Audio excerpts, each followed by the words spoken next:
So good afternoon. My name is Amélie Ferron-Craig. I'm a press officer at the Bank of Canada, and I will be moderating this press conference. So Governor Macklem is pleased to take questions for about 20 minutes. And before asking your question, please state your name and affiliation. So we're webcasting this press conference, so please use the wireless microphone that my colleague will be passing around. We also have several journalists participating remotely today. So we'll do one question in the room, and then we'll turn to the call to try to make sure that every news organization gets a chance to ask their question. And the governor will be happy to answer questions in both official languages. Alors, avant de poser une question, prière de vous identifier, je vous demanderai également d'utiliser le micro sans fil et libre à vous de poser vos questions dans la langue officielle de votre choix. So we will start with Anna Pereira of the Toronto Star. Hi, Governor. Thanks so much for taking my question. Oh, can you hear me okay? Thanks so much for taking my question. So many are expecting your next move to be a pause. Do you feel comfortable pausing interest rates if the 25% tariffs are imposed in early March? Look, we're gonna take the decision in early March. The situation is clearly pretty fluid. Almost every day there's some new bit of information that's coming out. When we get to early March, we'll do our best assessment and we'll take our best decision. What I was trying to do today was really lay out how we're analyzing this, how we're thinking about it, what we think the effects will be on the Canadian economy. We took one scenario. There are many possible scenarios, and we'll have to look at exactly what information we have, and we'll take the best decision we can. Thank you. We will now go to Tara Deschamps of the Canadian Press. You spoke a lot today about interprovincial trade barriers, and I'm wondering if we were to loosen some of them, which do you think would be most impactful in improving the economy and fending off these tariff threats? I actually think you need to look at them fairly holistically. I don't have an analysis of the effects of every single separate one.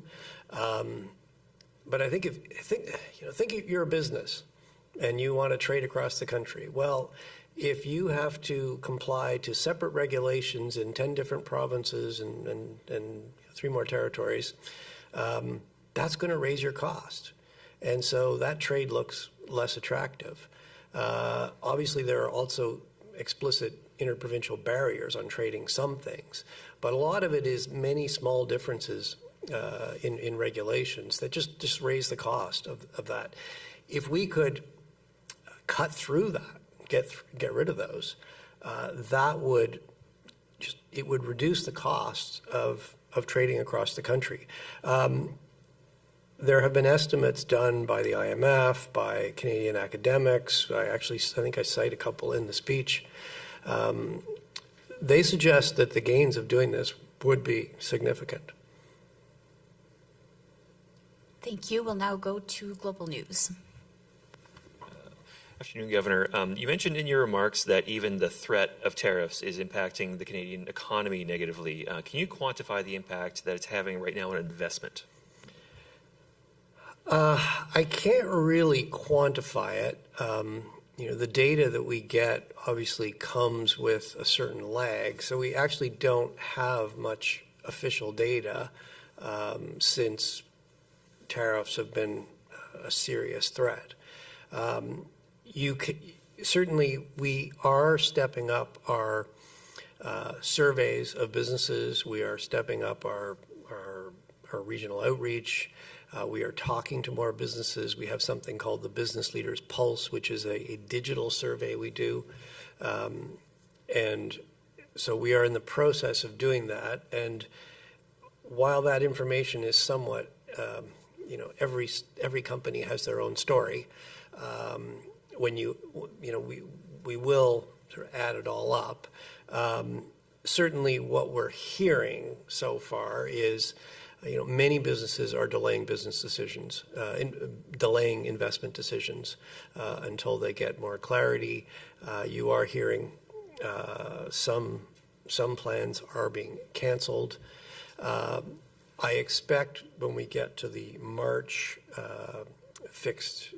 our March decision, we'll have more to say on the add up of what we're hearing and what we expect to see in the data on investment. What I did today was I outlined, based on sort of historical relationships, here's, the kind of impact a trade conflict could have on investment. And, the message is investment is one of the places where you would see a very strong impact and a very rapid impact. And that is not surprising. If you're a business, a structural change means you need to reassess your whole investment strategy. And that's what you're seeing in these results I presented today. Thank you. So we will now go to the phone line. I just want to remind people on the call to mute their line if they're not asking a question. So we will go first to Paul Vieira of the Wall Street Journal, then we will go to Mark Rendell of the Globe and Mail, and then Max Sato of Mace News. So Paul, go ahead. Governor, if it weren't for the tariff threats, is it fair to say the economy is rebounding or on very solid footing, as you put it, and may not require further rate reductions? Can you we missed the first part of your question there, Paul. Can you just repeat it? Okay, sorry, Governor. That's better. If it weren't for the tariff threats, is it fair to say the economy is rebounding, showing encouraging signs, and may not require further rate reductions? Well, Paul, I wish we were working in that hypothetical world. Sadly, we're not. So at a certain point, it becomes a bit hard to separate. We're already seeing the impacts of uncertainty on. Certainly, you're seeing it in business decisions. I think you're starting to, the latest indicators, pretty, more confidence type indicators. You're starting to see some effects on household confidence. So. Consumer confidence. So it's a bit hard to separate. Look, coming back to your question and, going back to our January decision, yes, we were encouraged. Inflation's back to 2%. We've lowered interest rates now 2 full percentage points. We are seeing that flow through to stronger household spending. You've seen some pickup in the housing market, and the message in January is we wanted to see that sustained. That's why that was certainly an important reason why we took a further step down in the policy rate to 3%. It's difficult. It becomes difficult to separate,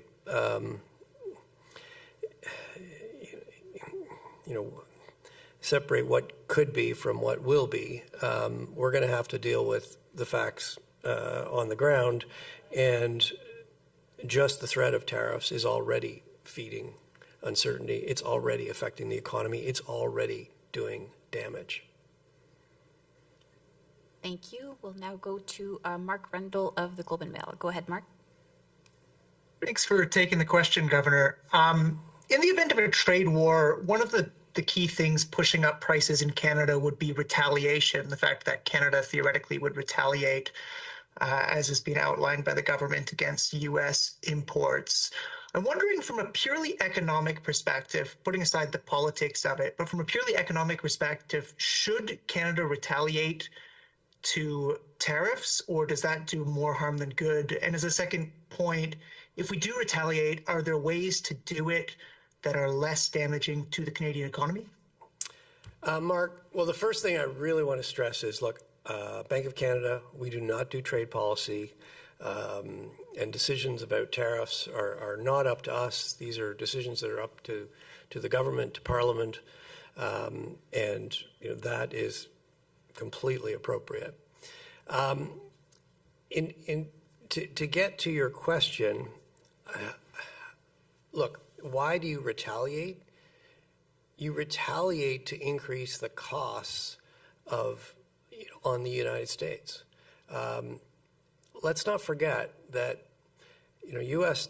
tariffs on Canada, they hurt Canada more, but they also have an impact on the United States. They make all Canadian imports into the United States more expensive. That's going to affect U.S. businesses. That's going to affect U.S. consumers.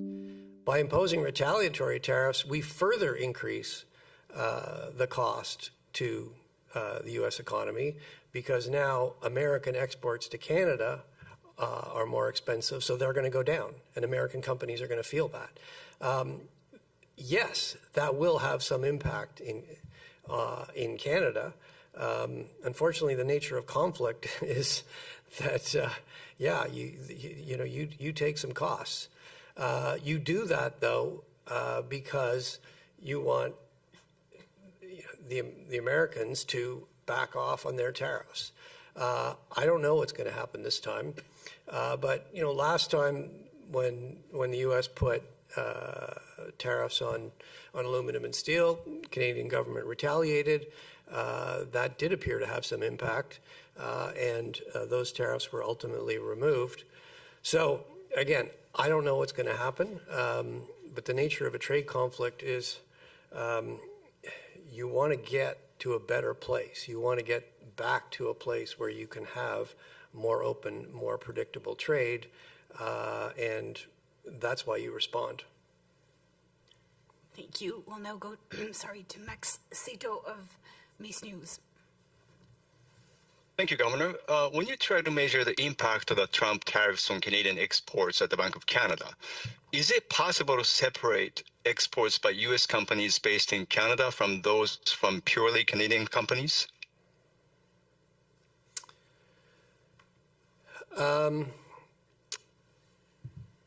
I think I don't have a detailed answer to that question. It's not possible. I don't think it's possible if you just look at the national accounts. We do have some more detailed data. You could probably make an attempt at that. I'd have to look into it in more detail. Thank you. We'll go to Greg Quinn of MNI. Good afternoon. I wanted to ask about the part of the speech where you compare the potential damage of a trade war to kind of the COVID economic cycle, the slump there. You mentioned that one difference this time is there's no clear rebound if a trade war is sort of semi-permanent or ongoing. But I just wondered about the analogy there in this sense that in the pandemic, obviously interest rates went to effectively zero, and then we unleashed quantitative easing and did other things, used the whole toolkit. Can you clarify, you said, of course, there's inflation tension on the other side of this one, but where's the boundary here in terms of how far we went in the slump related to COVID and how far we might go in a downturn related to trade? Well, Greg, you come back to where I started. COVID, yes, there were both demand and supply elements. In that sense, there is some similarity. But there are very big differences because in COVID, demand, it was a very, very sharp, very sudden shutdown of the economy. Demand plummeted. We had the deepest recession on record. And supply also was constrained because obviously many things were closed because we had to prevent the spread of the virus. What's different about COVID is that things reopened. And as the economy reopened, there was this huge bounce back. We had, the most rapid recovery ever. What I was trying to highlight is that in the case of a trade war, there's no bounce back. If you introduce tariffs, the economy works less efficiently. We don't get those economies of scale. Businesses can't grow their businesses by growing their exports to the United States. So they're going to invest less. There's going to be less production. Incomes will be lower in Canada. And unless we introduce a new structural shock, some structural reform that boosts our potential output, but boosts supply, there's no bounce back. So what that means, for monetary policy, we can't change that reality. The economy is going to a permanently lower path. So the only thing we can do is we can help smooth the painful economic adjustment to tariffs. But even there, monetary policy is constrained because we have to make sure that the tariff problem doesn't become an inflation problem. So what that means is you're not looking like a COVID-type response. We're going to have to proceed quite carefully. We're going to have to balance the, yes, there will be downward pressures on inflation from the weakness in the economy, but there's going to be also upward pressures from higher import costs, a weaker Canadian dollar, inevitable supply chain disruptions. That'll all increase cost, and that'll put upward pressure on inflation. So we're not. I mean, what I was really trying to convey in my remarks today is we're not thinking of a COVID-type response here. It's a different shock. Thank you very much. We will go to Pramit Mukherjee of Reuters. Good afternoon, Governor. Hi. Can you hear me, right? Yeah. Okay. I can hear you. So I wanted to ask that in a time of such uncertainty, when there is trade uncertainty, geopolitical risks, there's risk of wars and everything, don't you think the central bank, that is the Bank of Canada, should take a bigger responsibility and have a broader mandate than just focusing on 2% inflation? I think monetary policy needs to focus on what monetary policy can do. And monetary policy can control inflation over time. And one thing we hear very clearly from Canadians is they don't like inflation. I don't think, allowing this, tariff, this trade structural change to become an inflation problem is only going to make a bad problem worse. Thank you. We will go to our last question from Randy Thantong Knight of Bloomberg. Hi, Governor. Are you concerned with the recent run-up in median and trim core inflation? And do you still have faith in both of these measures as accurately representing underlying price pressures? Well, as you, I think, are alluding, the latest CPI data, total CPI inflation came in 1.9, core, above 2.5 now. So, look, we're obviously watching that closely. I think if oil prices had stayed lower, you would have expected headline inflation to come down a little bit more with the GST holiday. The effect of the GST holiday, when you look under the hood, it's there, but the higher oil prices in January have sort of offset much of that. So inflation hasn't really changed very much in the last few months, been running just below 2. Looking forward, you never know what's going to happen to oil prices. They have come back down somewhat in February from where they were in January. They're still a little bit higher than they were in December. We'll see where they go. But that decline in global oil prices should be reflected in inflation going forward. With respect to core, yes, we did in the monetary policy report explain that when you look at a broader set of measures of underlying inflation, we're not seeing, underlying inflation looks like it's a little over 2. It doesn't look as high as our preferred measures of core would suggest.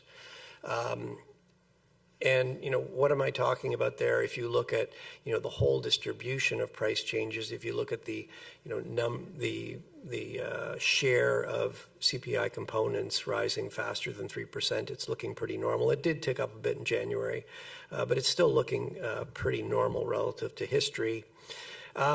With respect to our core measures, the fact that we've had this sustained pressure in shelter cost, that is having some effect on our core measures. It's taking a lot of the space in the right-hand part of the distribution, if you want to get a little bit technical. So the other things that are high don't get taken out as much as normal. So that's causing the preferred measures of core to run a bit high. So look, it's on our radar screen. We look at a variety of measures of underlying inflation, and we're watching them carefully. We'll continue to watch them carefully. But there are some technical features of the preferred measures that suggest that might be a little bit overstated. Thank you very much. That's the time we have. Thank you.